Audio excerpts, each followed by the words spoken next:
Հարցս հետևյալն է, ուրեմն վերջերս տեղեկություններ ստացանք, որ Մղջան գյուղում բարձր դասարանի աշակերտները,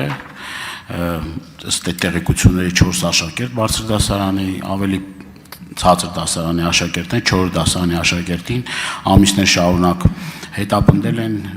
թմրանյութ են ստիպել, որ օգտագործի, այնուհետև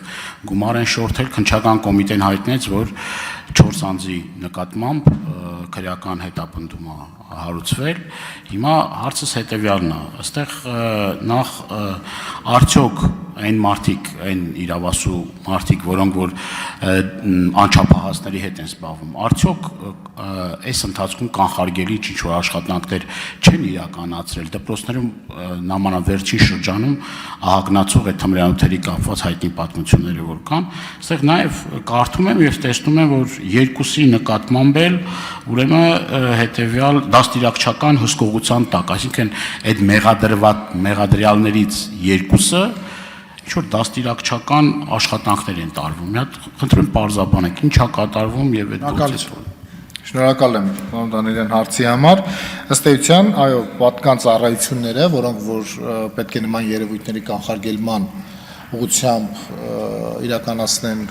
գործունեություն եւ տարբեր միջոցառումներ, դրանք ներքին գործերի նախարարության ոստիկանության տիրույթում են եւ դա համայնքային ոստիկանության գործառույթի մեջ է տեղավորվում։ Իրականացվում են աշխատանքներ, որ այս ուղղությամբ կատարելագործվելու եւ կարողությունները զարգացնելու աշխատանքներ կան անելու, սա եւս ընդունում եմ, որ կան եւ այս ուղղությամբ ներքին գործերի նախարարությունը թե երկարաժամկետ, թե միջնաժամկետ կտրվածքով լուծումների հետևից է գնում, այդ թվում հստակ ռազմավարություններ ընդունելով եւ կանխարգելիչ միջոցառումներ նախատեսելով։ Ինչ վերաբերվում է ընտրված խափանման միջոցներին, ըստ էության սա ներքին գործերի նախարարության տիրույթից դուրս է եւ քննիչն է գնահատում եւ ընտրում խափանման միջոցը միջնորդում դատարանին եւ դատարանի կողմից արդեն կամ հաստատվում է այն կամ ոչ։ Շնորհակալ եմ։ Արձագանք, պարոն Դանիելյան։ Տեսեք, մենք պիտի այս թեմայով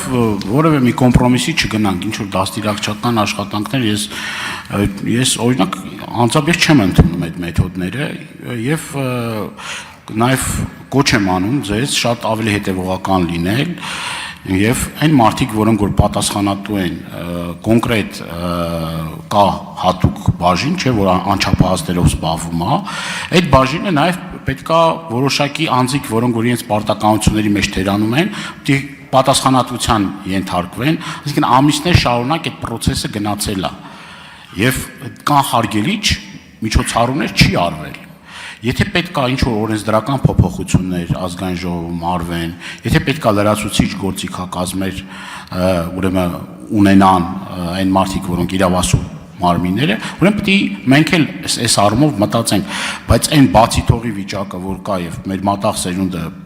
փաստացի շատ լուրջ խնդիրներ արժև է կանգնում, այս դրա հետ կապված լուրջ խնդիր կա։ Շատ լավ, շնորհակալ եմ։ Ըստ էության նման դեպքերը եւ ոստիկանության կենտրոնական ապարատում եւ ներքին գործերի նախարարության համապատասխան ծառայությունների կողմից դառնում են ուսումնասիրության առարկա, պարտադիր դառնում են նման դեպքերը եւ առերևույթ խախտումներ հայտնաբերելու դեպքում նաեւ վարույթներ են նախաձեռնվում ըստ արդեն արարքի գնահատման։